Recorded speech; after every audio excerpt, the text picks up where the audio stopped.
नमस्कार। गर्भावस्था के दौरान होने वाली समस्याएं और उनका समाधान, उनका निवारण और प्रबंधन का दूसरा भाग प्रस्तुत है। इससे पहले के वीडियो में मैंने आपको गर्भावस्था में होने वाले सभी कष्टों को निम्नांकित किया था, उनको पॉइंट्स के रूप में बताया था और आपको बताया था कि गर्भावस्था के दौरान जो सामान्यतः गर्भवती को कष्ट होते हैं वो हैं जी मिचलाना या प्रातःवमन, कब्ज, छाती में जलन, अपच या इंडाइजेशन, अनिद्रा या नींद की कमी, बवासीर, पेशियां ऐंठन, बार बार मूत्र उत्सर्जन, कमर का दर्द, शारीरिक सूजन, शिराओं का फूल जाना, योनि स्राव, अल्प श्वास, आहार के प्रति घृणा या प्रेम, भोजन की अनिच्छा तथा पाइका। पूर्व के वीडियो में मैंने आपको 4 गर्भावस्था के दौरान होने वाले कष्ट या समस्याओं के कारण और निवारण और प्रबंधन के बारे में भी बताया था। ये थे जी मिचलाना या प्रातःवमन, कब्ज, छाती में जलन और अपच या इंडाइजेशन। आज प्रस्तुत है गर्भावस्था की सामान्य समस्याएं और उनके प्रबंधन का दूसरा भाग। इसमें मैं आपको गर्भावस्था में होने वाली 4 अन्य कष्ट या समस्याएं जो हैं अनिद्रा या नींद की कमी, जिसको स्लीपलेसनेस कहते हैं, बवासीर, पाइल्स, पेशीय ऐंठन, मसल क्रैम्प्स और बार बार मूत्र उत्सर्जन जो कि फ्रीक्वेंट यूरिनेशन होता है के बारे में, उनके कारण, प्रबंधन और उपचार के बारे में विस्तृत रूप से बताऊंगी। गर्भावस्था में अनिद्रा या नींद की कमी एक सामान्य समस्या है। सामान्यतः गर्भिणी को अंतिम 3 महीनों में नींद नहीं आती या बहुत कम आती है। इसका कारण है गर्भवती के पैरों एवं पिंडलियों में ऐंठन। पैरों और पिंडलियों में ऐंठन और दर्द के कारण वह असहज महसूस करती है और उसको नींद भी नहीं आती क्योंकि उसको दर्द रहता है, और अगर दर्द ना भी रहे तो उसको डर रहता है कि वो लेटेगी तो उसको ऐंठन होगी और इसके कारण उसको अनिद्रा की तकलीफ हो जाती है।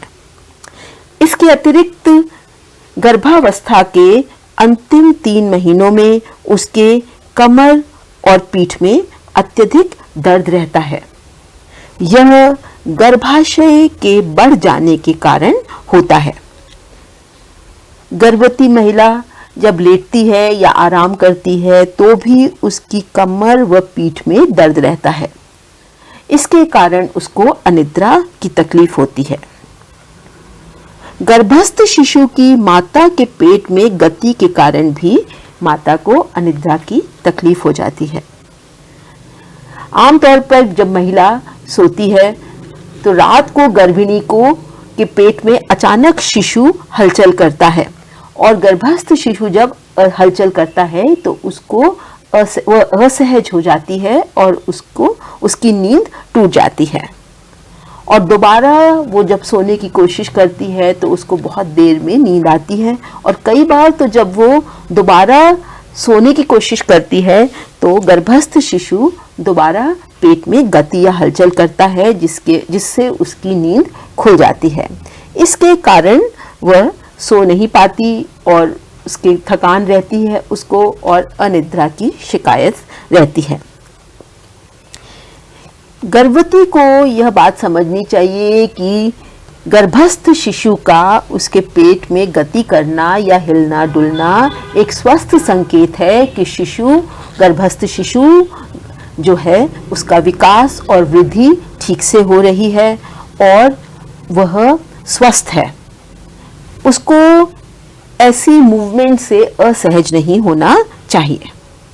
बल्कि उसको एक्सेप्ट कर लेना चाहिए कि यह एक सामान्य और स्वस्थ संकेत है कि गर्भस्थ शिशु ठीक से उचित रूप से विकास कर रहा है। इसके अतिरिक्त गर्भाशय का संकुचन भी होता है, जिसके कारण गर्भवती स्त्री को नींद नहीं आती। कई बार अत्यधिक थकान और घर परिवार और शिशु के भविष्य की चिंता भी उसकी अनिद्रा का कारण बन जाती है। गर्भिणी को चिंता होती है कि उसका शिशु स्वस्थ होगा, सामान्य होगा, नॉर्मल होगा। शिशु के होने के बाद वो घर परिवार और शिशु की किस प्रकार देखभाल करेगी, और यह चिंता उसकी नींद को कई बार कम कर देती है या अनिद्रा में परिवर्तित हो जाती है। गर्भिणी को अगर अनिद्रा की तकलीफ है तो उसे निवारण या उपचार या प्रबंधन भी करना चाहिए, क्योंकि अनिद्रा होने से वह हमेशा थकी थकी महसूस करेगी और यह उसके गर्भस्थ शिशु पर भी प्रभाव डालेगा। गर्भवती स्त्री को चिंता, तनाव और क्लेश से दूर रहना चाहिए। चिंता और तनाव उसके स्वास्थ्य को और शिशु के स्वास्थ्य को और बिगाड़ेंगे, और चिंता तनाव किसी कष्ट या किसी समस्या का निवारण नहीं है। उसे भोजन के उपरांत टहलना चाहिए। विशेष रूप से रात का भोजन खाने के उपरांत उसे टहलना चाहिए, क्योंकि गर्भावस्था में अपच या इंडाइजेशन की तकलीफ होती है, जिसके कारण गर्भिणी को कष्ट होता है और उसे नींद नहीं आती। उसे आहार में पर्याप्त मात्रा में दूध लेना चाहिए। दूध एक पौष्टिक भोज्य पदार्थ होने के साथ साथ दूध को लेने से उसको अच्छी तरह से नींद भी आएगी। कॉफ़ी या चाय उसको कभी नहीं लेना चाहिए, क्योंकि कॉफ़ी और चाय जो है वो नींद को दूर भगाते हैं। इसके अतिरिक्त सोते समय उसे ढीले ढाले कंफर्टेबल कपड़े पहनने चाहिए। गर्भावस्था में क्योंकि कमर में दर्द रहती है और पीठ में भी दर्द रहती है, इसलिए माँ को सीधे न लेटकर करवट के बल सोना चाहिए। उसको सोने से 2-3 घंटे पूर्व भोजन कर लेना चाहिए, ताकि भोजन के पाचन की प्रक्रिया शुरू हो जाए और उसको जब तक वो सोए तो खाना पच जाए। इसके अतिरिक्त उसे अत्यधिक थकान वाला काम नहीं करना चाहिए, क्योंकि कई बार अत्यधिक थकान से भी नींद नहीं आती। सोने से पूर्व उसे सिर में थोड़ी सी तेल की मालिश करवा लेनी चाहिए, क्योंकि इससे सिर को आराम मिलता है और नींद आने में सहायता मिलती है। बिस्तर पर लेटते वक्त उसे पैरों को थोड़ा सा ऊंचा करके आराम से लेटना चाहिए। हो सके तो वो पैरों के नीचे तकिया रख ले, जिससे पैर जो हैं वो पूरे शरीर से थोड़े से ऊंचे हो जाएं, और इससे भी उसको आराम से आसानी से नींद आ जाएगी। अत्यधिक कष्ट की अवस्था में अगर उसे नींद की गोली लेनी पड़ती है तो वो भी चिकित्सक की सलाह से ही लेनी चाहिए।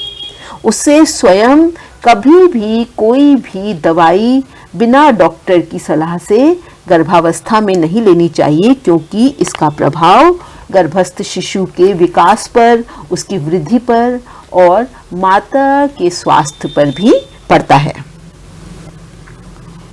गर्भावस्था में एक और सामान्य कष्ट या समस्या जो गर्भिणी में देखा जाता है वो है बवासीर या पाइल्स। बवासीर अधिकांशतः कब्ज की शिकायत से प्रारंभ होती है।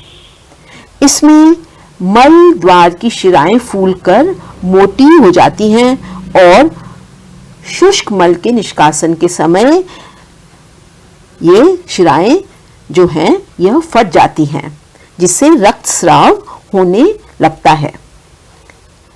यह कष्ट गर्भवती महिला के लिए असहनीय हो जाता है, क्योंकि इसमें उसको अत्यधिक पीड़ा होती है और यह पाइल्स या बवासीर की तकलीफ गर्भावस्था के अंतिम कुछ सप्ताहों में बहुत अधिक बढ़ जाती है।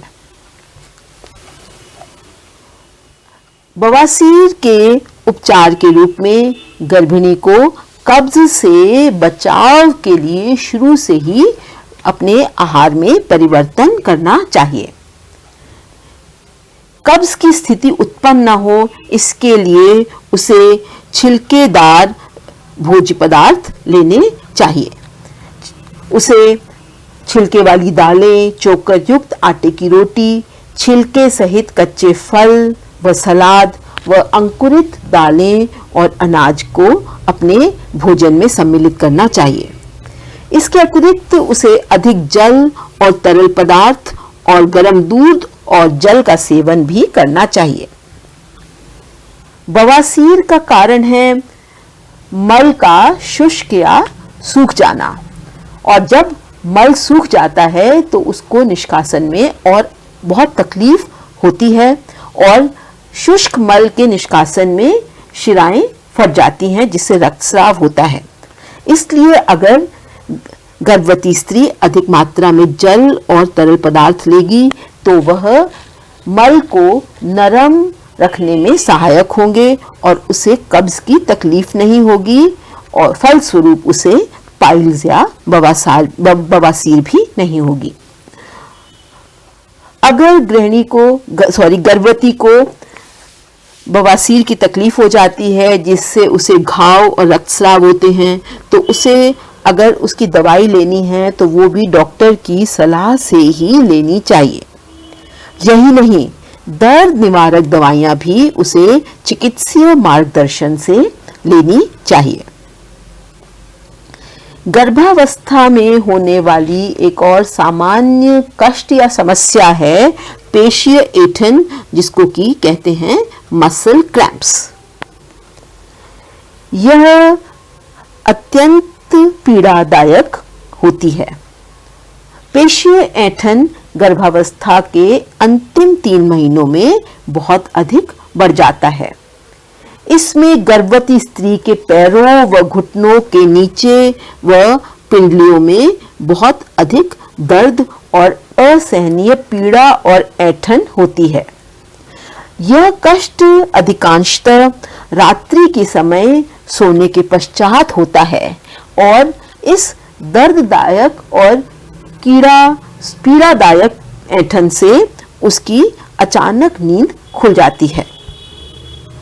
पेशीय ऐंठन का मुख्य कारण है रक्त परिसंचरण की कमी। इसके अतिरिक्त कैल्शियम और फास्फोरस का संतुलन जो गर्भावस्था में बिगड़ जाता है, वह भी पेशीय ऐंठन का कारण बन जाता है। गर्भिणी को इसके उपचार स्वरूप सबसे पहले पैरों और पिंडलियों की मालिश करवानी चाहिए, ताकि रक्त परिसंचरण पैरों और पिंडलियों में सामान्य रूप से हो। इस अवस्था में क्योंकि कैल्शियम फास्फोरस का संतुलन बिगड़ जाता है, इसलिए उसे अपने आहार में कैल्शियम युक्त भोजन अवश्य लेना चाहिए। कैल्शियम के उच्च भोज्य स्रोत है दूध और दूध से बने भोज्य पदार्थ।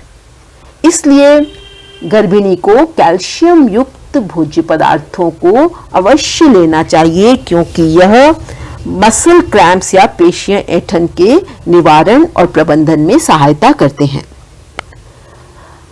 अगर उसकी मांसपेशियों में ऐंठन होती है तो उसको पैरों को सीधा करके पिंडलियों की ओर मोड़ना चाहिए। अचानक ऐंठन पड़ने पर उसे खड़ा तुरंत नहीं हो जाना चाहिए, क्योंकि ऐसा करने पे वह गिर भी सकती है।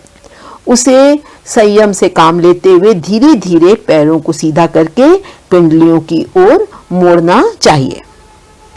इसके अतिरिक्त पैरों के पंजों को भी आगे की ओर झुकाने से पेशीय ऐंठन में सहायता, उसको ठीक करने में, उसके निवारण में या प्रबंधन में और दर्द को कम करने में सहायता मिलती है। गर्भावस्था में होने वाला एक और कष्ट या समस्या है बार बार मूत्र उत्सर्जन। यह समस्या गर्भिणी में सामान्य रूप से देखी जाती है और इससे हालांकि उसे कोई पीड़ा नहीं होती, परंतु बार बार मूत्र उत्सर्जन से उसको कई बार असहजता भी हो जाती है। हालांकि बार बार मूत्र उत्सर्जन गर्भावस्था का प्रथम संकेत होता है और कई बार महिलाओं को इसकी जानकारी तभी होती है जब उन्हें रात्रि में बार बार मूत्र उत्सर्जन हेतु जाना पड़ता है। गर्भावस्था के अंतिम 1-2 सप्ताह में बार बार मूत्र उत्सर्जन की क्रिया बढ़ जाती है। इसका कारण है गर्भावस्था के अंतिम 1-2 सप्ताह में गर्भस्थ शिशु नीचे की ओर गतिशील हो जाता है, जिससे मूत्राशय पर अतिरिक्त दबाव पड़ता है। फलस्वरूप बार बार मूत्र उत्सर्जन की आवश्यकता पड़ती है। गर्भावस्था के प्रथम 3 माह में जब गर्भाशय की वृद्धि होने लगती है तो भी मूत्राशय पर दबाव पड़ता है, जिससे वृक्क को अधिक कार्य करना पड़ता है। इसके फलस्वरूप गर्भिणी को बार बार मूत्र उत्सर्जन या फ्रीक्वेंट यूरिनेशन की संभावना होती है। परंतु गर्भावस्था के चौथे, 5वें और 6ठे माह में यह कष्ट स्वतः समाप्त हो जाता है, जो दोबारा अंतिम 2 सप्ताह में वापस गर्भिणी को हो जाता है। हालांकि बार बार मूत्र उत्सर्जन से गर्भिणी को कोई पीड़ा नहीं होती, परंतु वह असहज हो जाती है।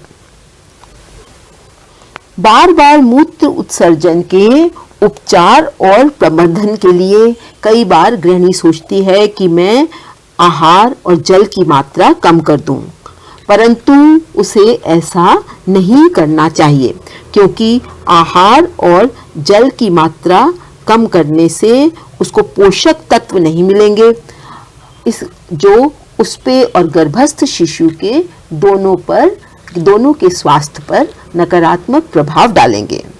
इसके अतिरिक्त निर्जलीकरण की समस्या जो कई गर्भिणियों में हो जाती है, उसका कारण भी कम मात्रा में जल का पीना या जल को ग्रहण करना है। गर्भिणी कई बार यह सोच के कम मात्रा में जल लेती है या कम पानी पीती है या कम तरल पदार्थ लेती है कि उसको बार बार मूत्र उत्सर्जन करना पड़ेगा, परंतु जल की मात्रा कम करने से उसको निर्जलीकरण की स्थिति होने से हो सकती है, इसलिए उसे जल की मात्रा को कम नहीं करना चाहिए, परंतु रात्रि में सोने से पहले उसे जल की मात्रा पर नियंत्रण कर लेना चाहिए।